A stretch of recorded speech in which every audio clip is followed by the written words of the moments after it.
In the secret world of Soviet and post-Soviet criminals, a special kind of powerful group appeared. They were quiet, organized, and scary.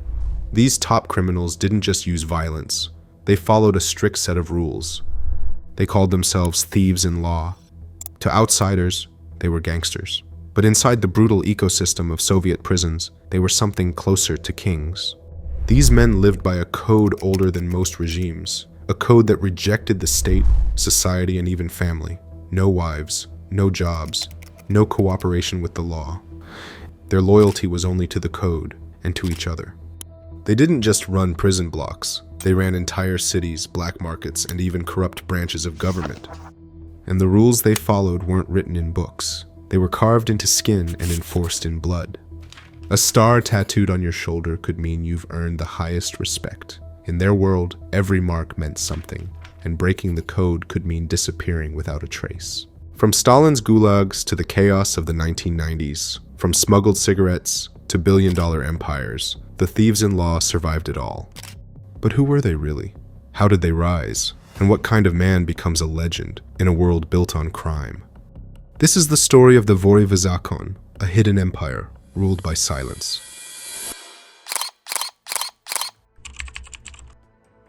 The thieves in law didn't emerge overnight. Their origins lie deep within the collapse of Imperial Russia and the violent birth of the Soviet state. In the years following the 1917 revolution, as Bolshevik power spread, so did repression. Massive arrests filled makeshift jails and new prison camps. The state's security apparatus had neither the manpower nor the strategy to control this growing inmate population. And so, inside the walls, a parallel society began to take shape. By the 1920s and 30s, the Gulag, a vast and brutal system of forced labor camps, became the perfect incubator for criminal networks. Within this system, professional criminals developed their own caste, one that separated them from both political prisoners and common offenders. These professional criminals weren't just prisoners, they were leaders, arbitrators, and enforcers. Over time, they formed a tight group, following strict, unwritten rules that rejected cooperation with cops, never do honest work, and always stay loyal to the criminal world. This group became known as the Thieves in Law. Ironically, it was Stalin's own regime that indirectly helped the Vory gain influence. As prisons became overcrowded and the Gulag population exploded during the purges of the late 1930s, Soviet authorities often relied on criminal leaders to maintain order inside. This gave the Vory informal power, control over prison food distribution, labor quotas, and even informal justice. But not all criminals could claim this title. Only those who lived entirely by the code, who avoided military service, rejected marriage, refused outside labor, and never cooperated with state institutions, were considered for initiation. In a society ruled by informants and propaganda, the Vory stood for something else: secrecy, consistency, and brutal internal discipline. They were outlaws, but they had structure. For many prisoners, that was the only order that made sense. The power of the thieves in law didn't come from wealth or weapons. It came from the code, a strict, unwritten rule book passed from one generation to the next. To the outside world, it might seem strange, even impossible. But inside Soviet prisons, this code created order, loyalty, and hierarchy in a place where chaos reigned. There was an unwritten but sacred code that Russia's violent mafia bosses were obliged to follow to the letter. No cooperation with authorities. For thieves in law, the government was the enemy of freedom. That's why they banned any cooperation with government officials and public institutions.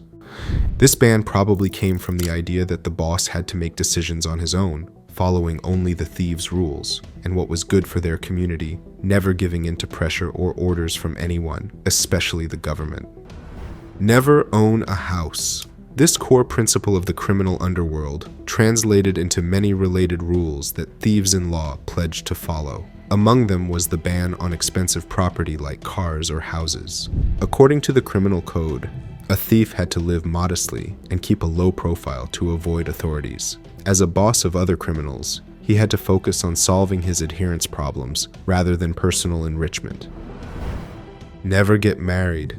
Thieves in law shouldn't have long-term relationships with women. Marriage was considered a luxury for ordinary people. A married person with a family was vulnerable to pressure, and thieves had to be immune to this. Also, a family would take too much of the thieves' valuable time that had to be fully dedicated to the criminal underworld. Never work. Thieves could not have any job besides being criminals. In Russian prisons, work was considered beneath the thieves-in-law. Instead, it was left for the most common group in the Russian prison system, simply known as muzhiki. This rule came from the belief that working for someone else meant you were below them. When they became thieves-in-law, they promised to only make money by stealing from the rich. Respect the tattoos. Tattoos weren't fashion. They were your resume. Falsifying your ink or misrepresenting your rank is a serious offense. But this wasn't just about rules. It was about identity. A Vor didn't just follow the code. He lived it. The code dictated how he dressed, spoke, and even thought. It governed everything. Those who broke the code were labeled as suki, a derogatory term for traitors. These individuals were no longer protected by the brotherhood. They could be shunned, punished, or completely expelled from the criminal world. And inside the prison system, being a suka often meant facing serious consequences alone. The code was designed to create a world apart, one where state laws didn't matter, and loyalty to the brotherhood meant everything. For many behind bars, the Vory offered a strange kind of justice, a system where your word mattered more than your sentence, and where breaking a promise was worse than breaking the law.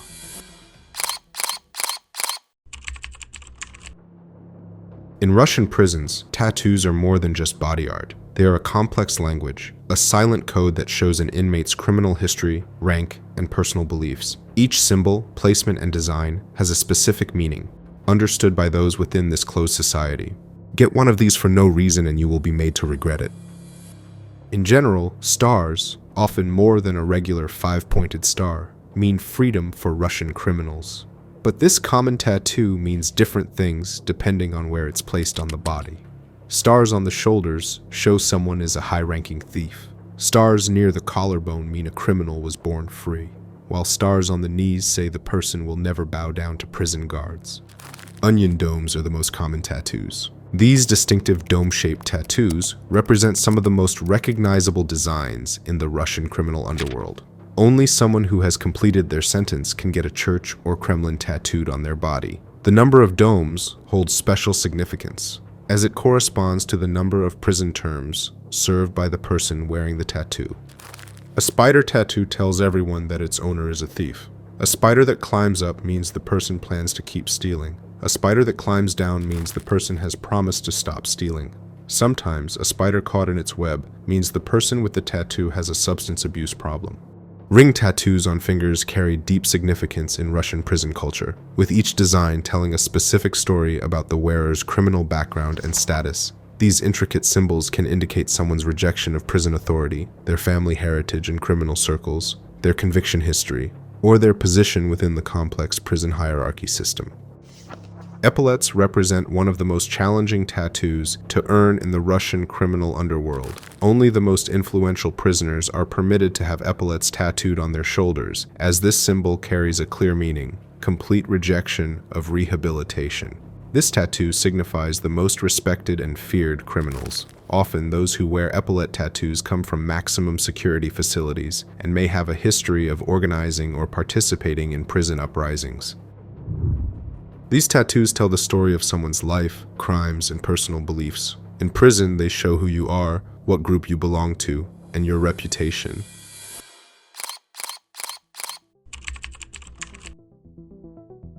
In a world where trust was dangerous and silence meant survival, the thieves-in-law built a hidden empire. From the icy corridors of Stalin's prison camps to the shadowy back rooms of post-Soviet power, they ruled without borders, without titles, only through fear, loyalty, and discipline. They lived without possessions, without families, without attachment to the outside world. Their only inheritance was the code, an unwritten law harsher than any official system. To be crowned a thief-in-law was to surrender comfort, in exchange for absolute respect within the brotherhood. But time doesn't stand still. Prisons changed, governments adapted, and the boundaries between thief, enforcer, and politician began to blur. Some say the true Vory, the ones who lived only for the code, are now part of history. And yet, in certain corners of the underworld, the code still lives, A star tattoo still speaks louder than words. A spider still carries meaning, and the name of a thief. It can still open doors, or close them. The Vory were more than lawbreakers. They were a parallel system, a silent order beneath the surface. And though their era may have faded, the echoes remain. Because in their world, nothing is truly overlooked, and nothing is ever forgotten.